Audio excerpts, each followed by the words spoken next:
모습을 함께 우리가 반추하는 시간을 갖기로 하겠습니다.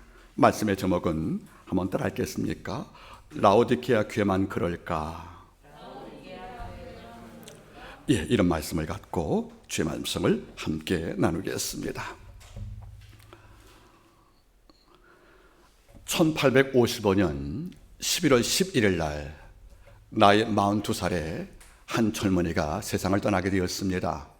그는 덴마크의 사색가 바로 키에르 케고르입니다. 그런데 그자가 사망했을 경우에 장례식을 바로 집도하지 못했다 합니다. 장장 18일간 장례식이 연장이 된 거예요.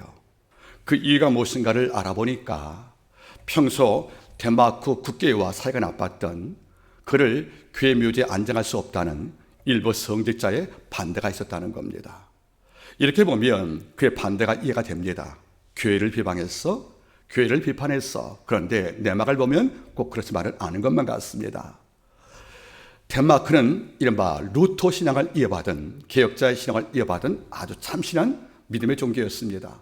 그런데 어느 순간부터 덴마크 국교회가 변질이 되어 갔습니다. 바꿔 말하면 귀족과 어울리면서 이른바 고급 스포츠라든가 모든 성직자가 귀족을 어울리면서 말씀과 기도에 대한 집착이 적어졌고, 또 가난한 자가 겨루는 것을 결코 기뻐하지 않는 이런 이상 기류가 교회에 발생을 한 겁니다. 교회가 가난한 자의 집일 것이고 과의 아버지이신 하나님께서 기뻐하는 것인데, 이른바 모든 교회가 귀족을 행세하고 있었다는 것이에요. 이러니까 예민한 영성을 지닌 키르케고르는 이런 모습이 도저히 납득이 안 간 겁니다. 그래서 그는 교회 개혁을 위해서 몇 가지 글을 씁니다. 근데 몇 개 글이 교회의 심기를 건드린 거예요. 첫 번째 글이 어떤 것이었냐면, 과거에 성경 바라보면 우리 주님께서는 물을 변하여 포도를 만들었는데 지금 덴마크 국교회는 포도주를 물로 만들고 있다. 주님은 가장 나쁜 것을 좋은 것 만드심을 통해서 어려움 당한 부부에게 축복을 주었습니다. 그런데 지금 덴마크 국교회가 어떤 상황인 것이냐면 가장 좋은 포도주를 오히려 뭘로 만들고 있다는 것입니까? 나쁜 물로 만들고 있다는 것이에요. 이것도 마음이 불편한 글인데 그 다음 글이 충격이었습니다. 내가 몸담고 있는 내 조국 덴마크 국교회는 라오디게아 교회를 참 닮았다. 성경을 아는 성직자들은 이 말이 무슨 말인지 알거든요. 주님이 구토할 만큼 실한 교회입니다. 미증을 해서 하나님이 도저히 영광을 받기 어려운 이런 죽은 자의 공동체인데, 이런 교회를 자신이 머무는 교회와 비교했으니 그가 분노할 이유가 충분한 것이 아니겠습니까? 이러니까 키르케고르가 사망을 하자 일부 성기자가 춤을 췄답니다. 기분 나쁘다는 거예요. 그의 말들이. 이제는 그런 말을 안 들으니까 살겠다는 거예요. 여러분 놀랍지 않습니까? 장례식이 2주간 연기되었습니다. 일부의 뜻 있는 죄종들이 와서 설득을 했고 비로소 18일 만에 장례가 되었습니다. 여러분, 우리는 여기서 덴마크 국교회의 성직자의 마음을 불안하게 했던 한 언어, 우리 국교회가 라오디게아 교회를 정말 닮아간다. 그래서 가장 좋은 포도주를 물로 만드는 이런 악동을 하고 있다. 이 말이 어떻게 보면 참 과도한 말일 것이고 좀 과격한 말일지 몰라도 한번 곱씹을 이유가 있다고 생각을 합니다. 우리 현대교회는 참으로 많은 일을 겪었습니다. 어떨 때는 민족이 어려울 때 중보자의 위치에 서서 영광을 받기도 했습니다. 모세가 어려울 때 양 곁에서 손발을 잡아주었던 아론과 훌처럼 민족과 또는 우리 국민들이 어려울 때마다 함께 기도했던 이런 자리도 앉아다 봤습니다. 그런데 어떤 경우는 그런 아론이 광야에서 황금송아지를 만듭니다. 불을 창조하는, 다산을 창조하는 황금송아지를 만들고 나서 하는 말이 뭐죠? 이것이 여호와라는 것이에요. 하나님께서 애굽의 앞에 쓰신 황금을 상징하고 불을 상징하는 부유의 신을 하나님께 빗대어서 한순간 하나님이 황소가 되는 이런 일도 여러분 아론이 했다는 겁니다. 아론은 모세가 어려울 때 가장 중요한 조력자가 되었습니다. 모세가 계명 얻기 위해서 산에 올라갈 때 그 빈 공간 속에 황소를 만든 것도 역시 아론이었습니다. 물론 백성들의 재촉 때문에 한 것이지만 현대교회가 이런 모습을 벗지 못하고 사는 것도 부정할 수 없다는 겁니다. 여러분, 오늘은 우리가 라오디게아 모습을 통해서 우리가 잠시 잊고 있었던, 아니 내가 이미 라오디게아가 됐는데 이런 신앙을 안고 살면서도 누군가 내 귀에 너는 참 라오디게아의 신앙을 닮았어, 이런 말을 듣지 않고 살기 때문에 우리가 점점 죽어가는 이런 모습을 우리가 부정할 수 없다는 것이 아니겠습니까? 오늘 라오디게아 교회만 그럴까? 이런 좀 거친 제목을 갖고 주의 말씀을 함께 나누기를 원하는 것입니다. 여러분들, 교회되면 하나님이 주인 될 때입니다. 성도가 성도되면 하나님이 내 삶을 끌어가는 주권자로 고백할 때입니다. 이것이 무너지면 더 이상 교회와 성도가 아니라는 겁니다. 그런데 라오디게아 교회라는 그 이름 자체부터가 도발적입니다. 우리가 알다시피 라오디게아라는 그 도시는 기원전 250년쯤 셀루쿠스 왕조의 통치자 안티오코스 2세가 이 도시를 개척을 하고 요새를 만들었습니다. 그리고 그 도시 이름을 지명할 때 자기 아내 이름이었던 라오디게아 이름을 함께 넣는데 그 이름 자체가 굉장히 놀라운 이름인 것입니다. 여러분, 라오디게아라는 이름의 뜻이 어떤 것이냐면 앞에는 라오스란 말이 있고 뒤에가 디키란 말의 합성어예요. 그러니까 라오스와 디키 합성어가 라오디게아입니다. 그런데 라오스란 말이 무슨 말입니까? 사람들. 디키란 말이 뭐죠? 지배하다, 다스리다는 말이에요. 그러면 라오디게아란 말 뜻은 뭡니까? 사람들이 다스린다, 그런 말이거든요. 이게 교회 이름이 되는 거예요. 그러면 교회 이름이 사람들이 다스린대요. 사람들이 통치한대요. 사람들이 지배한대요. 이런 교회 머리가 누구신데요? 우리 주님 아닙니까? 교회 역사는 성령이 하시는 것입니다. 즉 삼일째 하나님께서 교회에서 주인 되시고 통치가 되어서 우리 양을 이끌어갈 때 이게 교회다운 것인데, 교회 이름부터가 뭡니까? 사람이 다스리는 교회란 이름이 나왔다는 것이에요. 물론 일부러 하겠습니까만은 일단 이 교회의 지명부터 또는 명칭부터 우리 마음속에 뭔가 고민하게 만드는 것이 아니겠습니까? 이런 오늘날 교회 주인은 누굽니까? 어떤 분은 목사님이라고 그래요. 아닙니다. 목사는 주가 부르셔 세우신 하나님의 목동입니다. 그러면 성도가 교회 주인입니까? 이것도 아닙니다. 성도 교회 지체를 따름이지 주인 아니라는 겁니다. 교회의 주인은 예수 그리스도입니다. 그 증거가 마태복음 16장에 언급됐습니다. 사도 베드로가 주님을 고백을 했어요. 주는 그리스도시요 그리고 살아계신 하나님의 아들입니다. 이 고백을 듣자 주는 어떻게 반응을 했습니까? 마이너 시몬아, 내가 참 복 있구나. 그러나 너 교만하지 말거라. 이를 알게 한 것은 내 혈육, 즉 육체 교육과 죄가 아니라 하나님 계신 내 아버지가 알겠다고 말씀하는 거예요. 그런 말이 뭔지 아십니까? 내가 네 고백인 이 반석 위에 뭘 세워요? 내 교회를 세우리니. 내 교회를 세우리니. 음부의 권세가 이길 수 없다는 거죠. 교회는 수천 개가 모여도, 지역교회든 우주교회든 간에 수천 개, 수만 개 모여도 주는 한 분인 겁니다. 사람이 다스리는 교회가 될 수 없다는 거 아니겠습니까? 우리는 위임을 받아서 교회를 끌어가지만 최종 결정과 모든 주도권은 성령 하나님께 있다는 것을 우리가 잊지 않을 때 교회가 교회다울 수가 있다는 겁니다. 그런데 오늘 보세요, 여러분들. 사람이 다스리는 교회라는 겁니다. 그게 상징일지 몰라도 내용을 바라봐도 그 언어가 다른 게 아닌 거예요. 실제 이 교회 주인은 금이었습니다. 이 교회 주인은 부자라는 하나의 풍요였다는 것이 아니겠습니까? 이걸 보시면서 오늘날 너무나 부자가 되어버린 교회, 너무나 기업을 닮아가는 교회를 바라보시면서 우리가 기도할 제목을 하나 얻었으면 참 좋겠습니다. 오늘 주께서는 밤모섬의 요한을 통해서 7개의 교회에 대한 모든 말씀을 계시했습니다. 이 가운데 사대교회도 하나님께, 주님께 참으로 책망을 입었지만은 그래도 그 가운데 옷을 안 더럽힌 흰옷 입은 자가 몇몇 있다고 그랬거든요. 그러니까 사대교회도 참 최악의 교회인데 그나마 몇 가지 칭찬이 존재했습니다. 그런데 라오디게아 교회는 칭찬에 대한 언어가 한 구절도 언급이 안 돼 있다는 거예요. 바꿔 말하면 주님이 정말로 분노할 수밖에 없는 이런 내용을 품고 있는 교회이기 때문에 본문 전체 읽어봐도 우리가 담을 말씀이 결코 없다는 것입니다. 오늘 이 과정을 통해서 몇 가지 의미를 함께 나누기를 원합니다. 라오디게아라는 그 도시는 역사에서 이미 살인 도시지만은 우리가 과거의 기록을 보면 몇 가지 특징이 있습니다. 오늘 성경 바라보니까 계시록 3장 17절 말씀에 내가 말하기를 나는 부자라 부하여 부족이 없다는 말을 스스로 자랑을 하잖아요. 그는 스스로 I am rich, 나 부자라는 겁니다. 우리는 풍부하다는 거예요. 그래서 뭐죠? 부족이 없다고 말합니다. 여러분 잘 보시기 바라겠습니까? 부자가 잘못은 아니에요. 부유하다는 것을 하나님이 책망하는 게 아니에요. 부자가 되었기 때문에 그 부를 창조한 아버지 앞에 더 엎드려야 합니다. 내가 부유하니까 약한 자에게 도움을 줄 필요가 있다는 거지요. 그런데 이 교회는 스스로 내가 부자라고 여러분 자랑을 합니다. 그러면 잘 보기 바라겠습니까? 이 라오디게아의 도시와 이 교회는 자랑할 게 참 많은 교회예요. 그 도시였습니다. 우리가 알다시피 제가 몇 번 언급을 했지요. 라오디게아라는 그 도시는 지금으로 따지면 금융의 허브 도시입니다.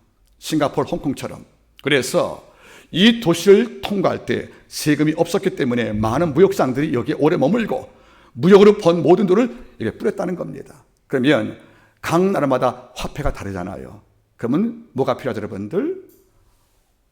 돈을 바꾸는 환금이 필요한 겁니다. 거기서 많은 이익을 얻게 되는 것이지요. 이러니까 소아시아에서 이른바 돈을 환급을 하는, 또 돈을 바꾸는 이런 중심의 은행이 발달되었기 때문에 돈 많은 도시입니다. 여러분 돈 많다는 것이 얼마나 강한지 아십니까? 우리가 힘을 얻고 싶잖아요. 그런데 이 땅에서 유일시로 존재하는 힘이 뭡니까? 황금 아니겠습니까? 그게 이 도시에 이미 일상화되었다는 거예요. 부자란 말이 맞는 겁니다. 그러니까 나는 부자로 부유함이 없어, 이 말은, 부자가 없다는 말은 단순한 과장이 아니고 허세가 아니었어요. 실제 금익의 중심으로 황금을 많이 소유했던, 그래서 로마 황제가 전쟁 때는 이 도시에게 돈을 꾸었답니다. 채권 발행을 해서. 그만큼 이 도시는 단단한 부를 갖고 있다는 거예요. 이것만이 아니에요. 사람은 세끼 양식을 다 먹을 일용할 양식이 허락이 되면 다음에 몸을 꾸미잖아요. 좋은 옷을 입고 싶어 하는 거예요. 그런데 그 당시에 로마 황실의 이른바 공급되는 의복이 바로 검은 양보인데 그 트리미트라는 양모를 여기서 생산하거든요. 그러니까 면직공업이 발달된 거예요. 18세기 영국 산업革命도 이보다 면지로 출발했습니다. 목화로부터. 바꿔 말하면 옷을 만들고 이 면직공업이 발달되면 그 당시는 최고의 부의 통로인 이른바 불로소이라는 것이에요. 이 도시의 트리미트라는 양모는 빛났고 또 품질 좋아서 황제도 흠모했던 의상이었습니다. 이것을 독점했다는 거예요. 그러면 중개무역으로 황금을 쌓았던 이 도시, 그리고 양모를 통해서 옷 없이 살 수 없지 않겠습니까? 엄청난 부가 유비됐다는 거죠. 부자 맞다는 겁니다. 이것만이 아닐 거예요. 우리가 오늘 언급되었지만은 여기는 의학대학이라는 것이 존재했습니다. 바꿔 말하면 오래 살기 위해서 건강을 염두하는 것이 바로 고금의 같은 논리인데 이적 사람들도 몸의 건강을 많이 신경을 썼어요. 그런데 여기서 뭡니까 여러분들? 피부병과 눈과 이른바 두피에 관한 모든 걸 담당하는 의사의 모든 역할이 제일 컸다는 겁니다. 그래서 소아시아 전부에서 의사를 꿈꿨던 많은 사람들은 이 도시에 몰려왔다는 거죠. 이게 이른바 의료의 센터였으니까. 그러면 병원보다 돈이 많이 모이는 것이 어디 있겠어요? 이 땅에 여러분들 아픈 것은 끊이지 않거든요. 환자는 여러분 끊이지 않잖아요, 여러분들. 그러면 환자가 끊이지 않다는 말은 무슨 말입니까? 병원은 결코 문 닫을 일이 없다는 거예요. 그러면 이 도시는 뭡니까? 부를 쌓기 위한 조건을 다 갖춘 거예요. 이른바 은행업들, 그리고 면직 양모업들, 그리고 여러분들 의료산업들, 이 모든 게 어울렸으니 이 도시는 정말 솔로몬 시대에 은이 돌보다 많은 것처럼 이런 부가 축적되는 놀라운 도시였다는 겁니다. 여러분 여기까지 본다면 여기 이민 가고 싶습니다. 여기 살고 싶은 거예요. 그런데 하나님은 다르게 말씀하는 겁니다. 네가 스스로 나는 부자입니다. 나는 부유하여 부족이 없다 말하지만 주로 이렇게 말씀하는 겁니다. 네가 모르는 게 있다는 거예요. 네 곤고한 것, 네 가련한 것, 네 가난한 것, 눈먼 것, 헐벗은 것을 모르고 있구나. 저는 이 분에서 여러분들 숨이 확 막힙니다. 부자 자체를 아버지가 책망하는 것이 아니에요. 부에서 부족이 없다는 것을 하나님께서 질투하사 이걸 혼내는 장면이 아니라는 겁니다. 네가 부자인데, 그러니까 네가 부에서 부족이 없는데, 그러면 네 영적 상태는 그와 같이 부자가 됐냐 물어보는 거예요. 즉 하나님은 영육의 부유함들, 즉 육의 부유함을 넘어선 영혼의 지평이 넓어지어서 하나님을 황금 이상으로 경배하는 이런 뜨거운 경건을 요구했지만 이 교회는 사람이 다스렸습니다. 이름 그대로 황금과 은과 부여와 지위라는, 그리고 귀족적이라는 놀란 신분이 교회를 지배해서 예수 그리스도가 깃들 수 없는, 성령이 발현할 수 없는 이런 죽은 자의 교회가 됐기 때문에 하나님 분노하는 것이 아니겠습니까? 여러분, 오해하지 않기를 바라겠습니다. 저는 한바퀴 모를 성도분이 큰 불 얻는 것을 전 전적으로 찬성합니다. 우리가 하나님께 복을 받는 것은 굉장한 은총입니다. 다만 불을 주신 아버지의 목적을 잊지 말아야 될 것입니다. 여러분, 따라하기 바라겠습니까? 몇 번 정도만 말이지요. 그대가 받은 복의 총량 가운데는 이웃의 목도 포함되어 있다. 내가 100개의 복을 얻었으면 100개가 다 내 것이 아니라는 거예요. 널 통하여 아브라함처럼 복의 통로가 되라고 아버지가 이웃에게 줄 복을 우리에게 함께 더불어 준 것입니다.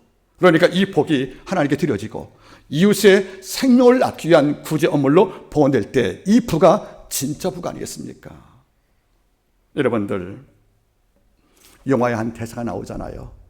부자가 되는 것만큼 중요한 것은 부자답게 사는 거라고요.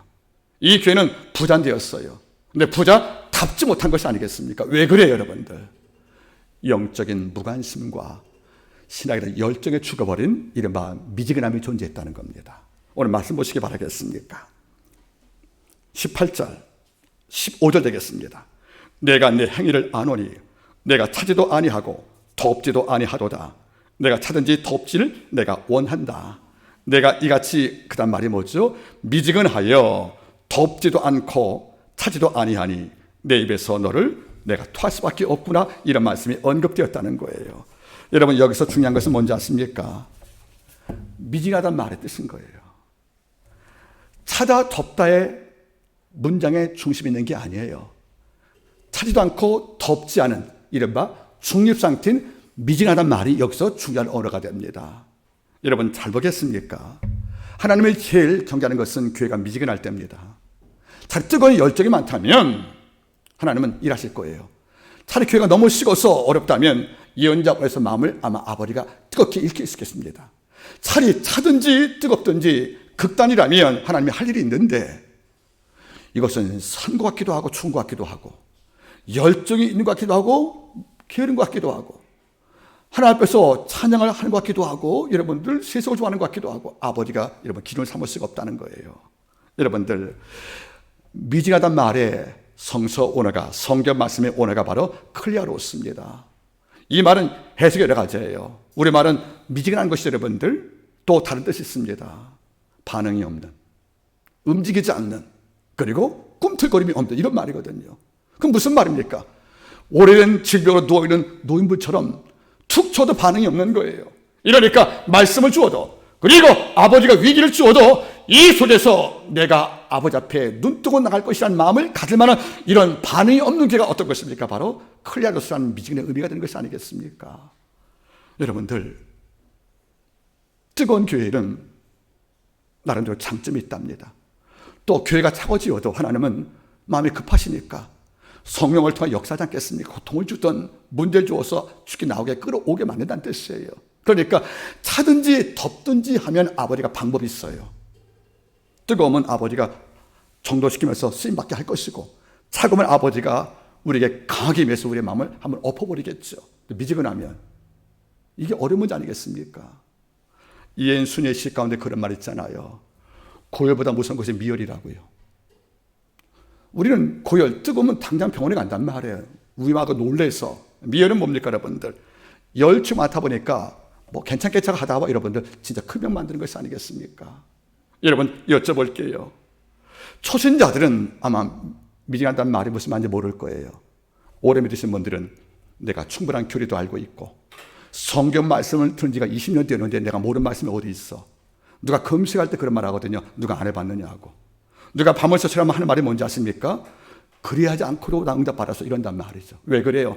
너무나 달고 다른 거예요. 그래서 이른바 날것의 생생한 말씀을 듣고 뜨거워서 눈물 흘려 참여하는 성도를 바라보면 이렇게 말해요. 나도 한때는 저랬지. 소용없는 문제입니다. 교회가 가장 위험한 것은 뭔지 아십니까? 너무 오래 믿어서 너무나 많이 알아서 이제 이것이 일상화되어서 더 이상 반동적인 열정이 없다는 거예요. 미지근할 때 위험한 것이 아니겠습니까? 여러분, 사역적 용어 가운데 이런 말이 있답니다. Boiled frog syndrome. Boiled frog syndrome이라는 말이 있어요. 삶은 솥 안에 개구리란 뜻입니다. 이런 개구리 알지요? 개구리 처음 뜨거운 물에 넣어보세요. 그냥 팍 튀어나옵니다. 뜨거워서 죽는 줄 알고. 이런데 찬물에 넣었다가 서서히 달고 보실래요? 물이 천천히 익어 미지근할 때까지 몰라요. 계속 불 때우면 하다가 결국 삶아 죽는 겁니다. 이게 boiled frog 신드롬이에요. 삶은 솥 안에 개구리란 뜻입니다, 여러분들. 여러분, 솥 안에 삶은 개구리가 어떤 겁니까? 지금 당장은 이라니까 좋아요.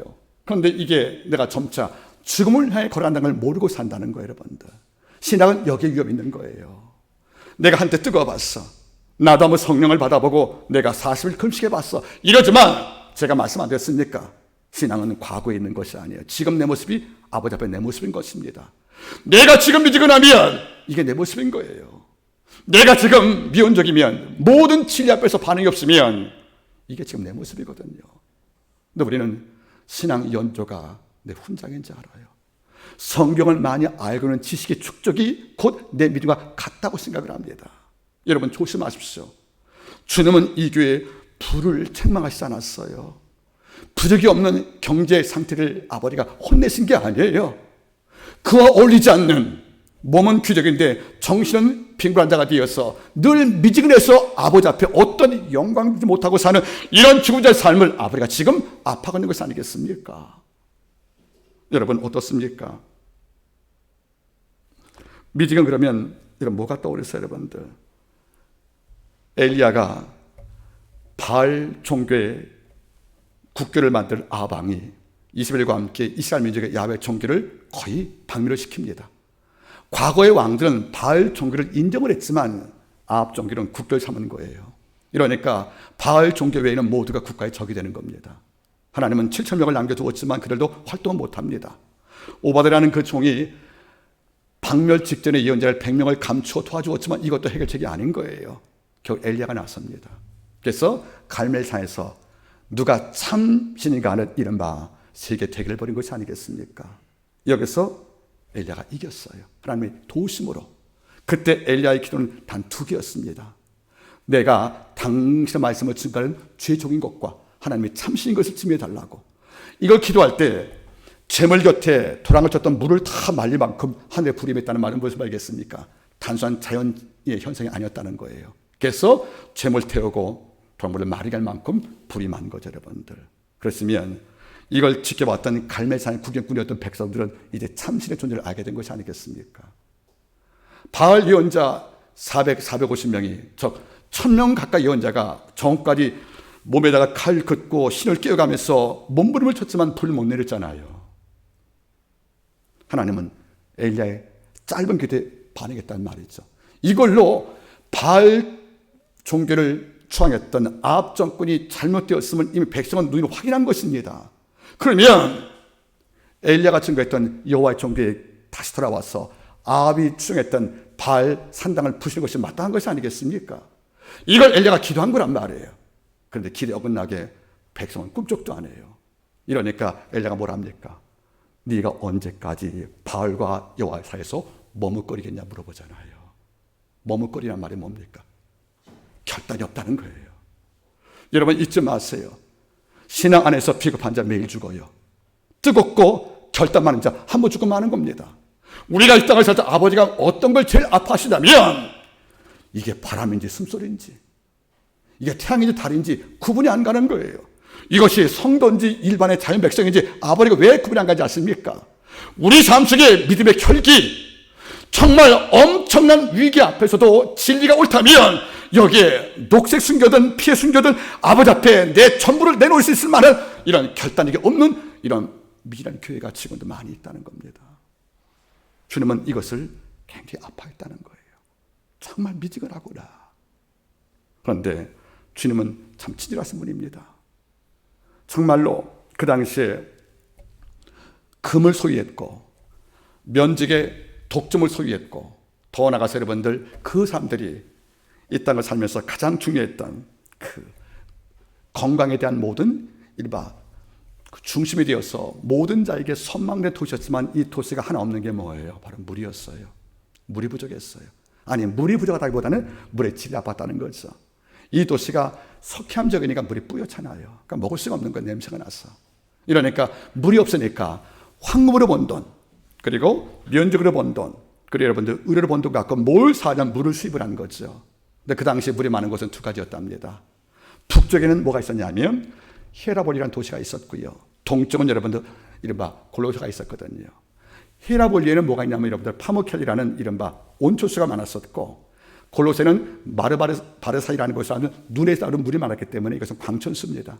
그러니까 온천과 광천을 끌어온 거예요. 그러니까 각자가 따라오겠죠. 그런데 히에라볼리든 여러분들 바로 아래에 있었던 골로새든 간에 라오디까지 오려면 적어도 지하 관 10km를 와야 됩니다. 10km를.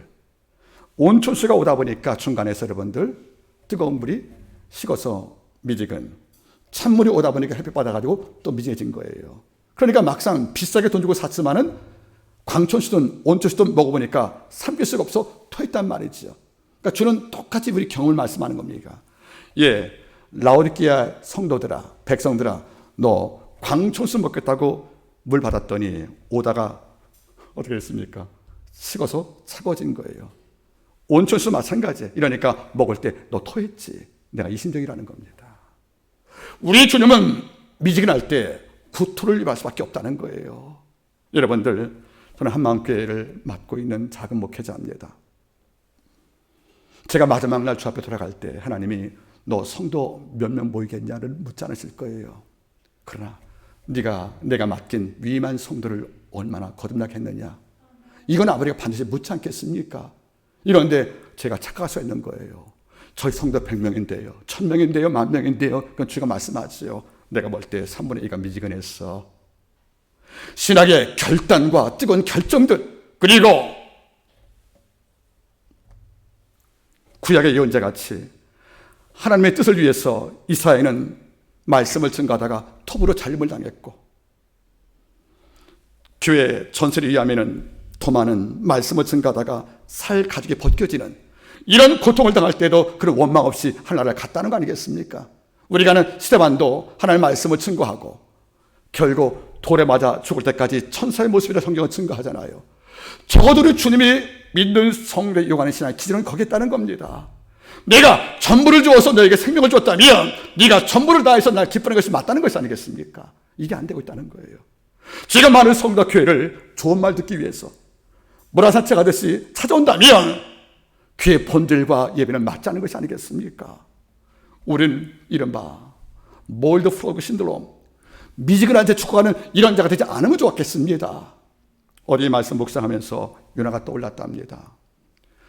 요나가 선자로 부르심 받았잖아요. 어디 가라고? 니네 가서 심판을, 예언의 말씀을 선포하라고.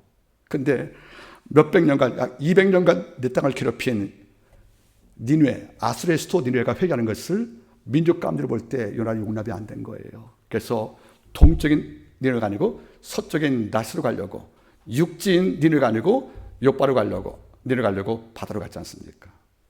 하나님은 이 모습 바라본 다음에 이해는 했지만 이게 옳지 않거든요. 결국 뭘 만나요? 폭풍을 만났잖아요. 그때 성경 우리한테 이거를 은근히 여러분 액자로 넣어줬다는 거죠. 폭풍을 만나 배가 전복 직전에 짐도 버리고 배를 살려고 선원들이 또는 객원들이 자기 신을 부르고 있을 경우에 선장이 돌다 보니까 배 밑창에 누가 있었어요? 요나가 있을 경우에 뭐 있다는 겁니까?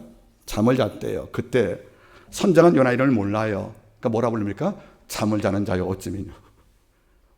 예언자가 뭘로 불리는 거예요? 잠을 자는 자라고요. 여러분 잊지 마세요. 미지근한 게 왜 무서운지 아십니까? 따라하세요 분들. 처음부터 잠드는 게 아니다. 따라하세요. 졸다가 잠든다. 신학이 미지근하다가 여러분 타락하는 겁니다. 우리가 처음부터 잡니까 여러분들? 아닌 겁니다. 졸다가 자는 거예요. 우리가 언제 예수를 버립니까? 언제 대마처럼 이 땅을 상하여 바울을 떠납니까? 처음부터 아닌 것이 아닙니다. 졸다가 자듯이 미지근하다가 여러분들 신앙이 죽는 겁니다. 오늘 이 부분을 주님은 굉장히 아파했다는 거지요. 이런 다음에 주는 말씀하는 겁니다. 그러나 네가 제일 먼저 할 것은 지금 미진한 내가 네 스스로는 나는 부자입니다. 부에서 부자 없다 말하지만 하나님이 제일 먼저 원하는 것이 뭔지 아십니까? 따라하세요. 자기 발견이다. 자, 보세요, 여러분들. 3장 17절. 내가 말하기를, 원문은 뭐죠? 내가 자랑하기를 나는 부자라 부하여 부자한 것이 없다. 이건 잘못이 아닐 거예요. 그런데 하나님은 다르게 봤어요. 내 곤고한 것과 가련한 것과 가난한 것과 눈먼 것과 벌거벗은 것을 내가 알지를 못하는구나. 자기를 몰랐다는 거예요. 통장 잔고가 많아지고 살과 부유한 내 지위가 높아진 것이 내 모습인지 알았어요. 여러분들 잘 보세요. 하나님은 부자에 대한 다른 해석을 합니다. 단순히 물리적인 황금 많은 게 부자가 아니라는 거예요. 주님은 참 놀라운 분이십니다. 우리는 부자 그럼 뭐지 않습니까? 월가에서 연봉 10억을 받는 펜트하우스 사는 이런 금융업자를 말지 모르겠지만 아버지의 개념은 달라요. 예수께서 보시는 부자의 개념은 뭔지 아십니까? 영과 일개 부유한 부자를 말하는 거예요. 잘 보세요. 너는 부자라고 너를 간증하고 자랑하지만 주님은 다른 걸 봤대요. 부자라는 화려한 겉옷 속에 감추어진 속옷을 봤다는 겁니다. 내가 보니 너는 곤고한 자야. 렉처. 너는 가련한 자야. 미저러블. 너는 가난한 자야. 푸어. 그래 너는 뭡니까 여러분들? 눈먼 자야. 블라인드. 넌 누구 자니까 여러분들? 바로 헐벗은 자네 여러분들. 여러분 양무 산업에서 귀한 옷을 입는 그 자보고 아버지 헐벗이다 말씀하잖아요.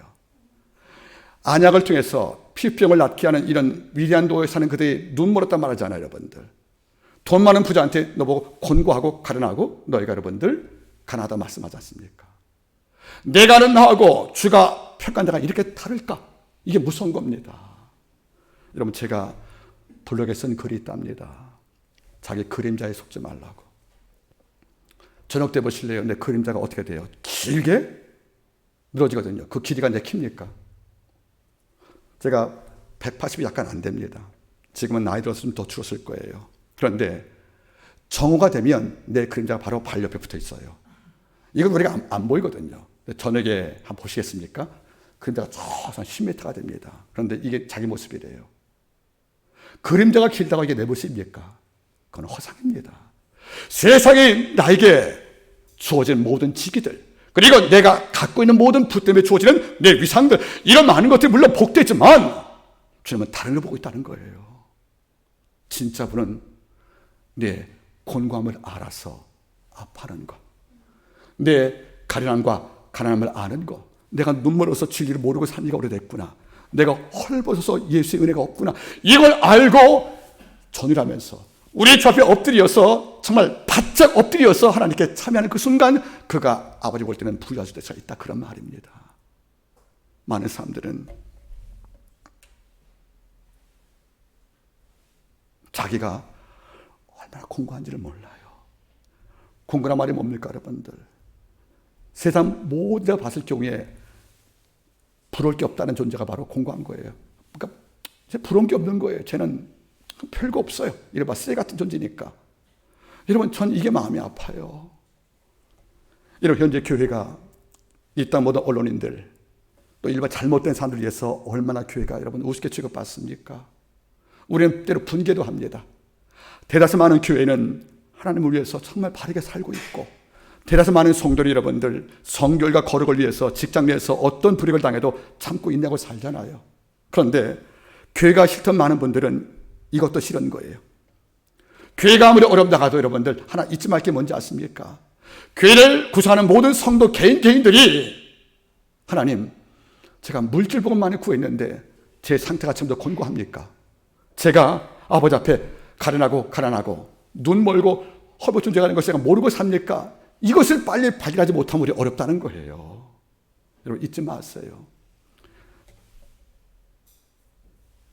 윌리엄 헨드릭스라는 주석가는 이렇게 말씀을 했어요. 본문을 주의하면서 라우디게아 교회는 분명 부자 맞다.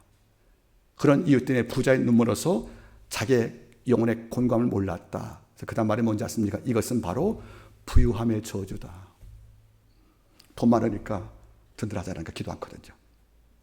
여러분 제가 과거 언급을 했잖아요. 성도 기업이 어려워서 전화가 왔습니다. 목사님, 문 닫을까요? 그러면 여러분들 어느 주의 종께서 여러분들 기도 않겠습니까? 다 기도하시거든요. 어떤 분은 금식, 누군 기도제 가기도 하고, 누군 통성 기도할 거예요. 그래서 그분이 여러분들 그 위기를 넘겼습니다. 얼마나 감사가 돼요. 그런데 위기만 넘긴 것이 아니고 아버지 많은 복을 주어서 기업이 성장을 해서 가게가 이제 2개가 되고 3개가 됩니다. 근데 어느 날 전화가 왔어요. 오늘 가게 바빠서 교회 못 간다고. 그러면 담임 목사는 어떤 마음인지 아십니까? 차라리 그 부가 없을 때에는 어려워도 하나님 이렇게 바짝 엎드려 기도 부탁하더니 부 때문에 이걸 관리하다 보니까 내 몸이 부족해요. 이러니까 주일도 범할 만큼 이걸 하면 그 부가 과연 결과적으로 복입니까? 이럴 수 없다는 거예요. 여러분 잊지 마세요. 우리가 받은 부가 잘못은 아닙니다. 이 부가 복되게 성령 안에서 관리되어서 내 영이 함께 창성하지 않으면 때로 우리 부가 내 영혼을 어렵게 만드는 하나의 조릴 수 있다는 것이 아니겠습니까? 지금 저는 이것을 말씀한 거예요. 네 부가 네 공감을 모르게 하는구나. 내가 판단할 경우에 네 가난과 가련함들과 네 눈먼 것과 헐은 것을 모르게 하고 있구나. 주님은 이게 마음이 아픈 거란 말이에요. 여러분들 한번 여쭤볼게요. 한번 따라했으면 좋겠습니다. 자기를 발견해라. 자기를 살펴라. 이게 왜 중요한지 아십니까? 남을 살피는 것을 우리가 사찰이라고 그래요. 나를 살피는 것을 우리가 성찰이라고 그래요. 기독교인이 성찰이 강해야지 사찰이 강하면 비판만 배우잖아요. 참 어떻다고 이렇게 우리가 평가하지 않습니까? 지금 주로 말씀하는 거죠, 여러분들. 부만 찾아가지 말고 이 부와 어울릴 만한 이런 영혼의 정신적 귀적이 되냐는 문제예요. 곤고와 가난과 가련들, 그리고 눈먼 것과 헐벗은 것을 볼 수 있는 성찰했을 경우에 이 부는 복되게 받을 것이고 이 부가 여러분들 저릴 수가 없다, 그런 말입니다. 함학의 성도분들 꼭 부탁이에요. 돈 많이 버시고 그 부자가 되십시오. 그러나 아버지가 여러분을 부자를 만든 걸 후회하지 않게 만드십시오.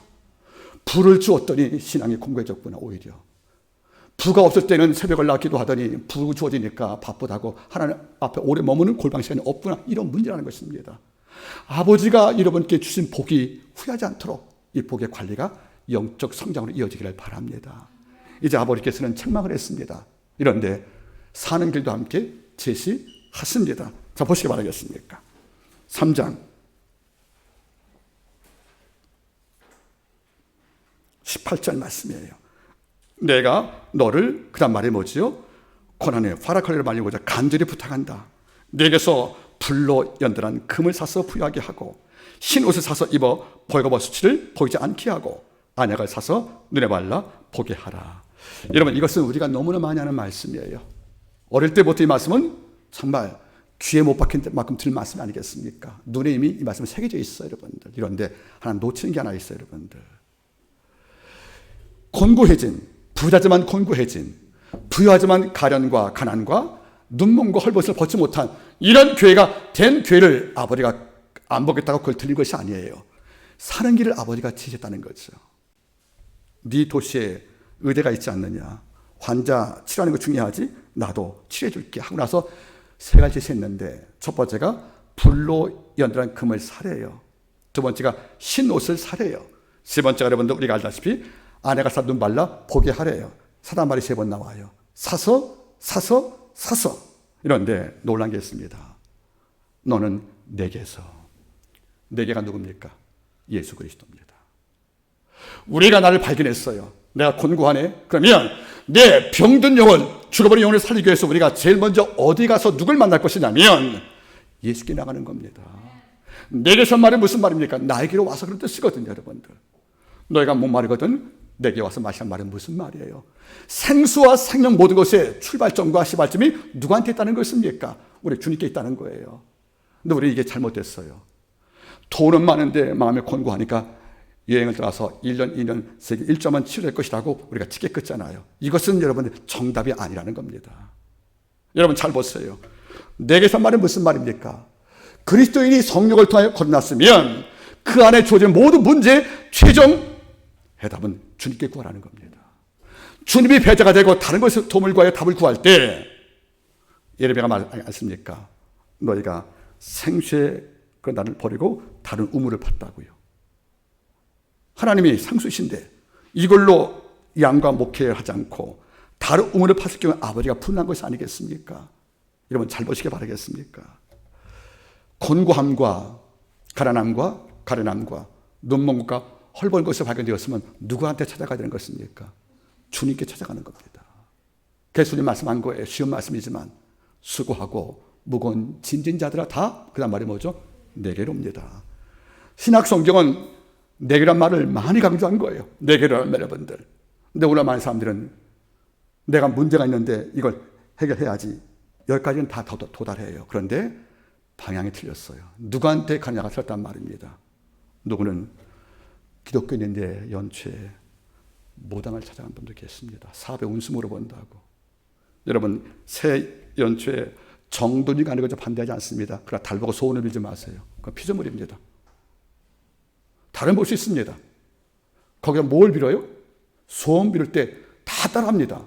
여러분 달을 보고 왜 소원을 빕니까? 여러분들 방향이 틀린 거예요. 여러분들 존 버니언의 철로역정을 우리가 알 것입니다. 기독교가 이제 천상에 걸어갈 때 중간에 어디에 들립니까? 바로 허영의 시장에 들려요. 허영의 시장. 허영의 시장에 가보니까 이 땅에 없는 물건이 없어요. 다 팔아요. 그러니까 단 하나 팔지 못하는 것이 뭐죠? 진리래요. 그래서 거기서 기독교가 진리를 달라고 하니까 매를 맞고 감옥에 추적됩니다. 세상에 허영의 시장은 없는 게 없어요. 명예도 주고요. 건강푸 다 준대요. 이런데 정말 중요한 거 진리를 팔지 못하는 곳이 봐요. 이 땅에 허영의 시장이거든요. 여러분 잊지 마십시오. 우리가 내 인생의 허무의 곤고에 정말 헛되고 헛돼 이런 마음을 느껴서 내가 뭔가 해봐야지 하고 그 해결책을 찾다가 잘못되어서 이단 종교에 빠지기도 하고 자연종교에 빠지기도 하고 예수가 없다면 이것은 허영의 시장에서 원하는 걸 타고했지만 진리를 못 본 자와 다를 것이 없다 그런 말입니다. 여러분 제가 다시 말씀을 드리겠습니다. 저도 오랜 세월 살면서 많은 선물도 받아봤고 많은 기쁨도 경험해봤지만은 단 하나 이 땅을 살면서 제가 가장 기뻤던 순간은 성령을 통하여 제가 거듭났다는 걸 아는 그 순간이었어요. 내 모든 답, 내 삶의 모든 것들이 하나님께 있음을 알기에 너무도 감사했다는 거 아니겠습니까? 그래서 설교할 때 하는 말이 있지 않습니까? 나의 시대가 주의 손에 있으며 내가 여호와의 은총을 받을 것을 믿었도다. 내 시대가 주의 손에 있다는 말은 무슨 말입니까? 아버지의 장중 안에 내 삶의 모든 설계가 되었고 주의 뜻 가운데 나 이끌고 있다는 것이에요. 난 따라가면 되는 것입니다. 그게 가장 든든한 나의 버팀목과 보험이거든요. 여러분들 오늘 주님 말씀했습니다. 내게로 와야 된다는 거예요. 그건 놀랍네요. 이게 교회거든요. 라오디게 교회가 지금 절간 아니지 않습니까? 여러분 이 교회가 지금 여러분들 라오디게 편집한 이 교회가 아닙니까? 교회란 말이에요. 그런데 교회한테 말이 뭐죠? 내게로 오라는 거예요. 이건 무슨 말입니다. 이 말을 다시 비틀면 이 땅 모든 교회가 예수께 가지 않고 있는 교회도 있다는 겁니다. 이런 잘못된 교회가 있다는 겁니다. 성도 여러분 부탁입니다. 제가 성경 말씀에 다른 잘못된 교리를 증가하지 않도록 여러분도 전에 기도할 필요가 있다는 겁니다. 그래야 우리 교회는 주께서 너 나는 봐야겠다. 내게 좀 와라. 이럴 필요 없다는 겁니다. 알겠습니까? 지금 명료합니다. 세 가지입니다. 불로 연결한 그물사래예요. 우리 다 합니다. 사도 베드로전서 1장 7절 말씀이니까 너희 믿음의 시련이 불로 연결한 그보다 귀하다. 그러니까 다시 말하면 이것은 믿음을 가진 상징 언어인데 하나 다른 걸 볼 필요가 있어요. 여러분 구약에서 이스라엘 백성은 어디 가서 제사했습니까? 구약의 백성들은 성전이지요. 성전이 없을 때는 광야에서 성막을 갔어요. 그러면 성막에서 지성소 안에 뭐가 있습니까? 법궤가 있죠. 진설벽 떡상이 있죠. 촛대가 있죠. 이 모든 것은 뭘 만들었습니까? 정금으로 만들었다는 거예요. 금은 뭡니까 여러분들?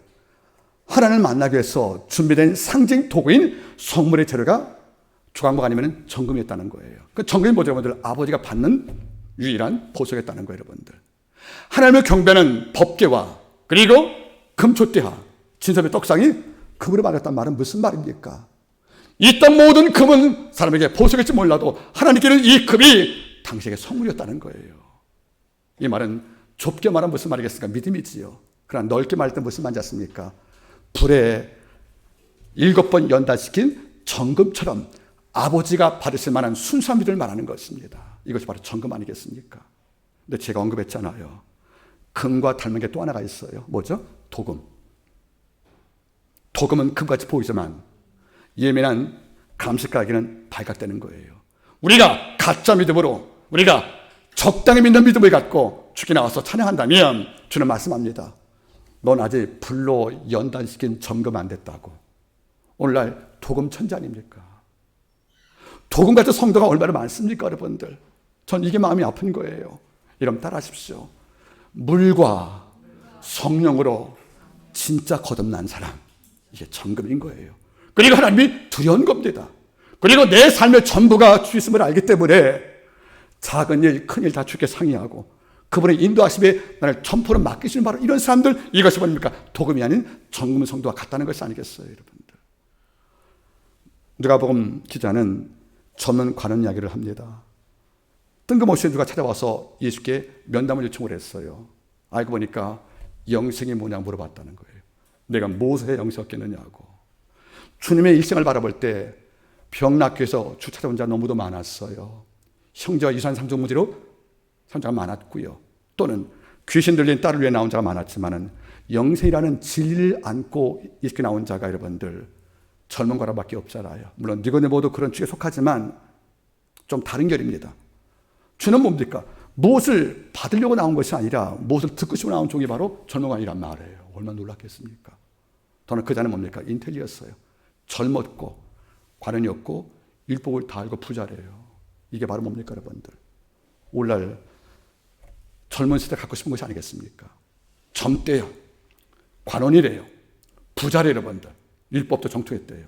그러면 이종, 제가 늘 말씀 안 드릴 때까 이종 잘 설득해서 키웠으면 바울 못지않을 것이라고요. 그런데 결국 돌아갔다는 거 아니겠습니까? 주는 말씀했습니다. 율법을 다 지켰다고. 그러면 너 돌아가서 내 집에 있는 재물을 다 팔아 이웃에게 주고 날 따라올래 하고, 그가 혹시 어려움 당할 때 돈 많은 집으로 갈까는 퇴로를 막았고요. 또 한 가지는 그 물질이 그에게 혹시 눈에 안 보이는 자기도 몰랐던 의지의 대상이 아니었겠는가, 이걸 염두에 두고 계서 퇴를 막으신 거예요. 그리고 구절을 통해서 율법을 지켰다는 마음을 증명해보라는 거 아니겠습니까? 남을 도와봐라. 내가 맛있다 지켰다며. 근데 성경 뭐라 합니까? 저가 부자인 거로 근심하여 돌아갔대요. 결국 뭡니까? 이 젊은 이는 영생을 얻기 왔다가 돈 때문에 떠난 자죠. 모두 도금이었다는 겁니다. 정금처럼 보였지만은 이런 성도가 될까봐 저 두려운 거란 말이에요. 여러분 여쭤볼게요. 우리 믿음이 있어요? 내가 얼마나 믿었는데, 내가 연조가 내가 모태신앙인데 내가 믿음이 없겠느냐, 이렇게 말씀하지 마세요, 여러분들. 저는 지금 교회한테 하신 말씀이에요, 여러분들. 네가 불로 연단한 아버지가 받을 만한 순수한 믿음이라는 금을 가져보라 말씀하는 것이 아니겠습니까? 우리가 착각하는 게 있답니다. 나는 믿음이 있다고 생각하는 거예요. 나만한 믿음이 어디 있냐고 우리가 가끔 스스로 믿을 때가 있다는 거죠. 여러분 오해하지 마세요. 삼손은 머리가 잘림을 당하고 성령에 떠나서 정욕에 묻히어서 하나님의 계명을 소홀히 했던 삼손에 대해서 아버지가 머리 잘린 순간에 힘이 떠나갔잖아요. 그렇죠? 이 순간 들레 무릎에 잠잤던 그가 블랙 군대가 와서 그걸 체포할 때 성경이 이렇게 말합니다. 저가 전처럼 힘을 쓰려고 움직이되, 이미 믿음이 없는데 그 능력이 있는 줄 알고 힘을 써봤지만은 세 줄도 못 긋잖아요. 삼손이 이런 거란 말이에요. 삼손은 하나님과의 어긋나서 육체에 빠지고 이방인을 취하고 이렇게 살다가 어느 순간 머리가 잘려서 하나님의 성에 떠난 것을 몰랐어요. 믿음이 있는 줄 알았단 말이에요. 위기 때 한번 힘을 써보니까 이 정도쯤 하고 해봤는데, 여러분들 꿈쩍도 않는 거 보세요. 이럴 경우가 있다는 거예요, 여러분들. 제자가 기도와 금식을 소홀히 할 때, 얼마 전까지는 70인 전과 함께 귀신을 쫓았는데 이 정도쯤이 하고 간질병 아이를 축도할 때 병 못 낫게 했잖아요. 자기가 능력이 있는지 알고요. 여러분 잊지 마세요. 어느 순간 세속에 묻히고 어떤 이유로 하나님과 멀리하다가 내 속에 삼손이 경험했던 능력의 상실과 제자가 경험했던 바로 기도와 금식의 능력이 상실되어서 믿음 없는 것을 뒤늦게 아는 분이 없기를 바랍니다. 어쩌면 내 속에 지금 삼손처럼 능력이 떠난지도 몰라요. 믿음이 떠난지도 몰라요, 여러분들. 이런 우리는 과거를 추억하잖아요. 있을 거라고, 여러분들. 저는 말씀하죠. 다시 한번 불로 연단 금을 사라고 말씀하십니다. 누구한테? 주님한테. 이러니까 나의 믿음 없을 도와달라는 기도가 지금도 필요하다는 겁니다. 그 기도는 매일 필요한 것이 아니겠습니까? 그 기도가 재현되기를 바랍니다. 두 번째 뭔지 아십니까? 신을 사서 너의 수치를 가리우라는 거예요. 흰옷은 세마포지요. 많은 상징 언어예요, 여러분들. 기적을 바라볼 때는 3장에서 이기는 자가 뭘 입어요? 흰옷을.